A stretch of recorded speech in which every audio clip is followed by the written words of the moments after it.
পর্যন্ত হেনস্থার শিকার হয়েছে প্রায় 22 লক্ষ পরিযায়ী শ্রমিক ও তাদের পরিবার। এদের মধ্যে ম্যাক্সিমাম তাদের বাড়ি ফিরিয়ে এনে এবং তারা যদি নিজেরাও চলে আসে, যারা আসতে পারবে, যারা আসতে চায়, তাদের পুনর্বাসনের জন্য আমরা একটা পরিকল্পনা গঠন করেছি। এই পরিকল্পনাটার আমরা নাম দিয়েছি শ্রমশ্রী।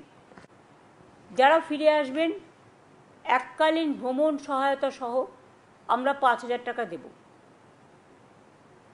পুনর্বাসন ভাতা মানে আমরা ফিরে আসার পর 12 মাস মানে 1 বছর নতুন কাজের ব্যবস্থা না হওয়া অবধি প্রতি মাসে তাদের 5,000 টাকা করে দেওয়া হবে। নমস্কার দিদি, আমি রাজস্থানের যোধপুর থেকে বলছি, আমি পরিযায়ী শ্রমিক। আপনি দেখুন ইউনিফর্ম পরেই আছি, সাইডেই আছি, সাইডে দেখে বুঝতে পারছেন তো, কাজের সাইডেই আছি। আপনি যে ঘোষণা করলেন 5,000 টাকা করে দেবেন, তা 5,000 টাকা করে যে দেবেন, 5,000 টাকায় আমাদের কী হবে? আমাদের দিব্য এখানে 25-30 হাজার টাকা পাচ্ছি। দেখুন সাইড থেকেই বলছি, সাইড থেকে। আর এর আগেও একবার লকডাউনের সময় ঘোষণা করেছিলেন অনলাইনে অ্যাপ্লিকেশন করলে 1,000 টাকা করে, সব করেছিলাম, দেননি। এবারেও তো তাই মনে হচ্ছে, এবারেও দেবেন বলে মনে হয় না। আর যদিও বা দেন, ওই 5,000 টাকা কী হবে? হ্যাঁ, তা এইভাবে না ডেকে, আর কারণ যদি বলছেন 5,000 করে শুধু পরিযায়ীকে দেবেন, পরিযায়ীরা তো কিছু না কিছু কাজ করে। আর আপনার যারা ওয়েস্ট বেঙ্গলে আছে কাজ করছে, তারা পরিযায়ী না হলেও তো তারা বেকার, তাদের কথা একটু চিন্তা করুন। আমরা তো কিছু না কিছু কাজ করছি। হ্যাঁ, কিন্তু যারা আপনার ওয়েস্ট বেঙ্গলে রয়েছে বেকার ছেলেগুলো, সামনে পুজো, তাদের দিয়ে চিন্তা করুন। আমরা তো যাই হোক করে এসেছি, সংসার ছেড়ে দিয়ে, ছেলে বাচ্চা সব ছেড়ে দিয়ে বিদেশে বাইরে পড়ে আছি, বাইরের রাজ্যে। আর বাংলা বলছেন, আমি তো দিব্য বাংলা কথা বলছি। দেখুন এই দেখুন চারিদিকে লোকজন রয়েছে, দেখুন এরকম লোক রয়েছে, বাংলাই কথা বলছি। কই আমাকে কেউ মারছে? হ্যাঁ, কেউ মারবে না। কাদেরকে মারছে একটু ভালো করে দেখুন। শুধু বাংলায় কথা বলে মারবে না। আমি দিব্য সারা ভারতবর্ষ ঘুরে ঘুরে বেড়াচ্ছি কাজের জন্য, কেউ মারছে না। যারা মারছে তাদের একটু তদন্ত করে দেখুন। নমস্কার, ভালো থাকবেন। 26শে বিদায়। বাংলার সিএম মমতা বন্দ্যোপাধ্যায় বলছেন, বাইরের রাজ্যে যত ছেলে পেলে কাজ করছেন বাংলায় ফিরে আসুন।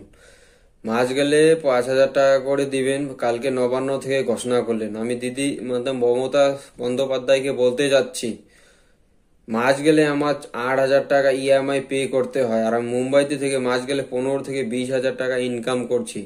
আর দিদিকে বলতে যাচ্ছি, বাংলা যত ছেলে পেলে বাইরের রাজ্যে কাজ করছে, আপনি যে বলছেন না বাংলা ভাষীদের বাইরের রাজ্যে অসুবিধা হচ্ছে, কোনো অসুবিধা নেই। আমি মুম্বাইতে ভালোই আছি, মনে হচ্ছে বাংলা থেকে মুম্বাইতে ভালো আছি।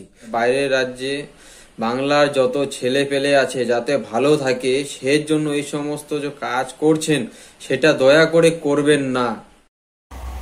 বলছি মোটাদা, দি তো রাজ্যে ডাকছে, 5,000 টাকা করে ভাতা দেবে বলছে, তো যাবে তো? কি দিনে? আরে দূর, মাসে। ও তো আমার মাস গেলে 5,000 টাকা বিড়ি ফুকিয়ে উড়ে যায়, আবার বাকি তো ছেড়েই দিলাম। কি বলছো তুমি? যে যেরকম মানুষ কাজ করে খাবো, আর এখানে আমরা ভালো ইনকাম করছি, ঘর ভাড়া খাওয়া খরচা বাদেও আমাদের 15-20 হাজার টাকা করে মাসে ইনকাম হয়। আমরা পশ্চিমবাংলা গেলে এরকম ইনকাম করতে পারবো? কত বেকার ছেলেদের চাকরি খেয়ে নিয়েছে, তারা কি করে খাবে, তাদের ফ্যামিলি কি করে চলবে, সেই চিন্তা মাননীয় না করে উনি পরিযায়ী শ্রমিকদের নিয়ে পড়েছে। মানে পুরো হচ্ছে কি গরিব মানুষদের কিভাবে মানে পায়ের নিচে রাখা যায় সেই চিন্তা ভাবনা করছে। তাই বলবো, দিদিমণির প্রলোভনে একদম পড়বেন না। আপনারা কাজ করছেন, খান, এবং পরবর্তী ইলেকশানে চিন্তাভাবনা করে ভোট দেবেন, যাতে এই হরিয়ানার মতন উন্নত করতে পারে, আমাদের কর্মস্থান হতে পারে, শিল্পায়ন হতে পারে, আমাদের ছেলেপুলেরা যেন, আগামী প্রজন্মের ছেলেপুলেরা তারা যেন কর্মস্থান করে তারা নিজের বাম্মার ভিটে মাটিতে যেন করে কমবে এইরকমভাবে খেতে পারে। তাই বলছি, দিদির কথা শুনে নাচবেন না, আরও গরিব থেকে ভিখিরি হয়ে যাবেন।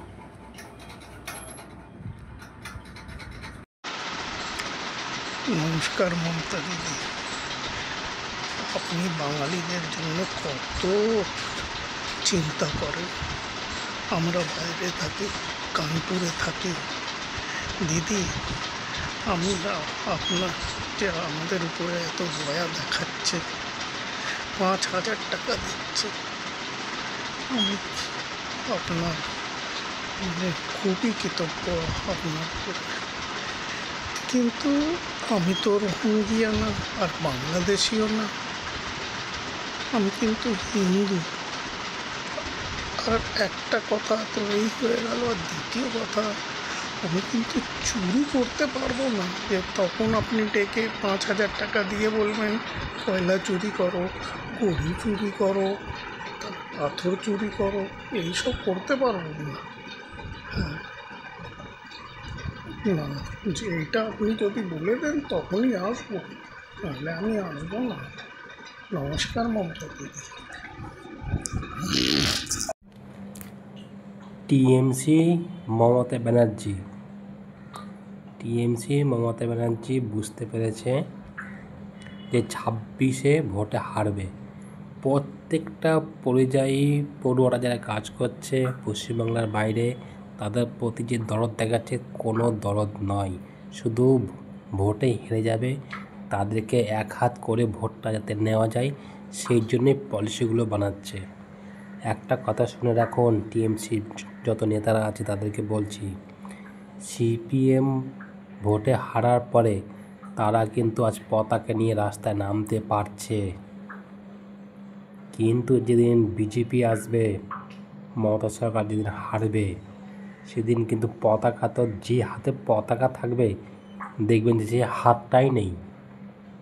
এমন মানুষের সঙ্গে আপনারা দুর্ব্যবহার করেছেন, তার প্রতিবাদ, তার শেষ পুরো ধুলোতে মিশে যাবে আপনাদের টিএমসি, সেটা বুঝতে পারছেন।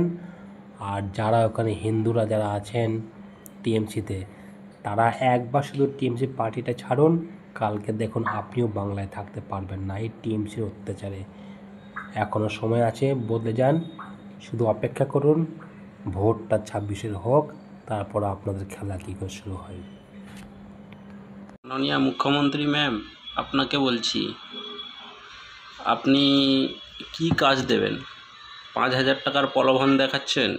আপনি 5,000 টাকা কেন, 10,000 20,000 টাকারও প্রলোভন দেখালে আমার মতো ছেলে তো বিশেষ করে যাবে না, কেননা আপনি তো আমার সংসার চালাবেন না। না, আর আপনি তো এখানে বলেই দিয়েছেন জাস্ট 1 বছরের জন্য আপনার এই স্কিমটা, যাতে ভোটটা হয়ে যায় আপনি আবার ক্ষমতায় আসুন, সেটাই চাইছেন না।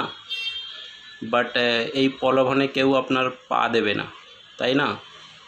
আমার মাস গেলে ইনকাম আপনি জানেন, আপনি 5,000 টাকার একটা কাজ দিতে পারবেন পশ্চিমবঙ্গে, ওয়েস্ট বেঙ্গলে? হ্যাঁ, আপনার তো কাজ মানে শিল্প, মানে চপ, মশলা মুড়ি, ঘুগনি, এইসব হচ্ছে আপনার শিল্প। আমি মাস গেলে 40 থেকে 50,000 টাকা ইনকাম করি, আমার মাসে খরচা আছে 25,000 টাকা। আপনি দিতে পারবেন? 5,000 টাকার প্রলোভন দেখাচ্ছেন। হ্যাঁ, আপনাকে যদি কেউ বলে 10,000 টাকা দেবো মাসে, আপনি এক জায়গায় চুপচাপ বসে থাকুন, আপনি বসে থাকবেন? আর আমি আছি কোয়েম্বাটুর, তামিলনাড়ুর। আমি কবে থেকে এই শহরে আছি আপনি জানেন? আপনি যখন ক্ষমতায় এসছেন সেই থেকে আমি এখানে আছি। আপনার অত্যাচারে আপনার কাজকর্মগুলো পছন্দ নয়, আপনার মধ্যে মানসিকতা, এই জিনিসগুলো নেই। আপনার মধ্যে কত রকম যে রং আছে একমাত্র ভগবানই জানে। জানি না আমার এই ভিডিও দেখে আপনি কি স্টেপ নেবেন, কারণ আপনি তো চাইলে অনেক কিছু করতে পারেন। বাট আমি কোয়েম্বাটুরে আছি, এখানে খুব ভালো আছি, এখানে কারো উপর অত্যাচারও হয় না, কিছুই হয় না। বাট আপনি 5,000 কেন, 20,000 টাকারও লোভ দেখালে আমার মতো ছেলে তো বিশেষ করে আসবে না। আপনি সব কিছু জিনিসটা নষ্ট করে দিচ্ছেন, আবার 5,000 টাকার প্রলোভন দেখাচ্ছেন মানুষকে। ভাতা ভিক্ষা দিয়ে কতদিন মানুষকে এইভাবে চালিয়ে যাবেন আপনি?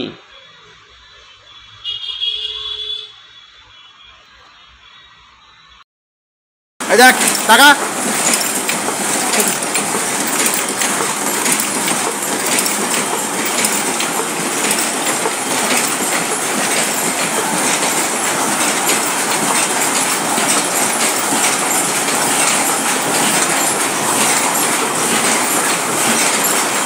বাবা, তোর কোনো সমস্যা আছে?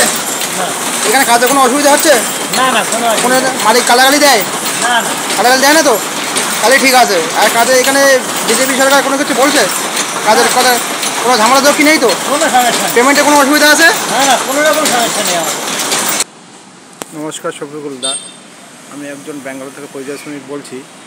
আমরা এখানে ব্যাঙ্গালোরে 12 বছর কাজ করছি, কোনো ঝামেলা নেই, ঝক্কি নেই, আরামসে কাজ করছি।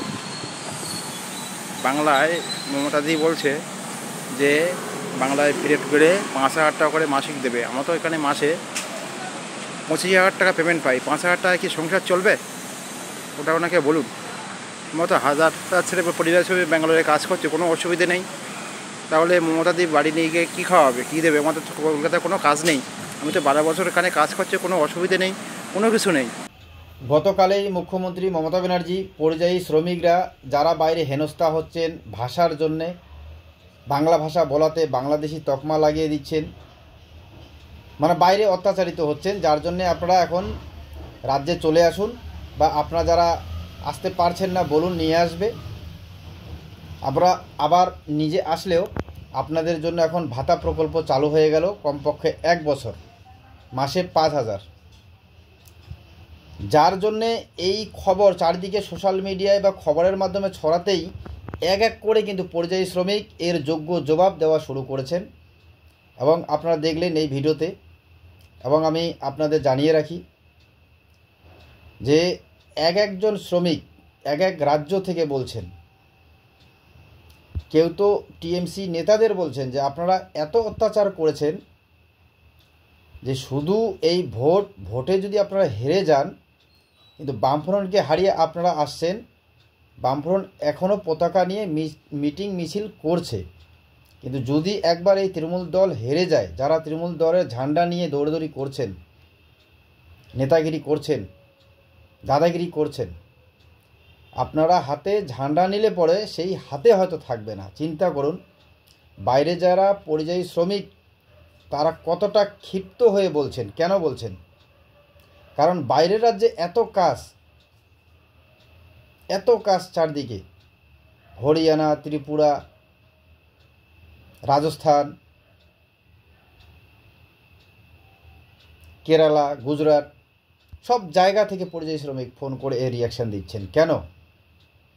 কেউ 40,000 কামাচ্ছেন, কেউ 25,000, কেউ 30,000, কেউ 50,000 টাকা কামাচ্ছেন, আর আপনি 5,000 টাকা লোভ দিয়ে আনতে চাচ্ছেন। কেন? তারা বুঝে ফেলছেন এবং ধরেও ফেলছেন, বলছেন এই ভোট পর্যন্ত, ভোটের জন্য 1 বছর কেন। এবং কেউ কেউ বলছেন যে আপনি কর্মসংস্থান তৈরি করুন, মানুষকে বসিয়ে বসিয়ে কতদিন খাওয়াবেন। কিন্তু একটা রাজ্যের শাসক দলের বা যিনি মুখ্যমন্ত্রী চেয়ারে বসেন, ওই চেয়ারটাতে যিনি বসেন, ওনার এই সমস্ত চিন্তাধারা আগের থেকেই থাকা দরকার। কিন্তু রাজ্যের মানুষ কি করেছে এখন বুঝতে পারছে যে কর্মসংস্থানের কোনো জায়গা নেই, কর্মসংস্থানহীন হয়ে লোক বাইরের রাজ্যে চলে যাচ্ছে। এ রাজ্যে বর্তমান এমন অবস্থা হয়ে গেছে যে যারা উচ্চ মাধ্যমিক পাস করেছে তারা সরকারি ব্যবস্থায় অ্যাডমিশন নিতে পারছে না। মানে রাজ্যে চিকিৎসা ব্যবস্থা থেকে, স্বাস্থ্য ব্যবস্থা থেকে, মানে শ্রমিকরা বাইরে কাজ করছেন, রাজ্যে কর্মহীন হয়ে কি ব্যবস্থা চলছে রাজ্যে। এবং এই পরিযায়ী শ্রমিকরা তারা পরিষ্কার জানিয়ে দিচ্ছেন, তারা ধরে ফেলেছেন যে এটা শুধু ভোটের রাজনীতি হচ্ছে। এবার এই ভোটের রাজনীতির জন্যই মানুষকে 5,000 টাকা লোভ দেখিয়ে আনা হচ্ছে। কারণ যা যা কাজ করেছেন, যা করেছেন সে তো সমস্ত লোকই দেখছে।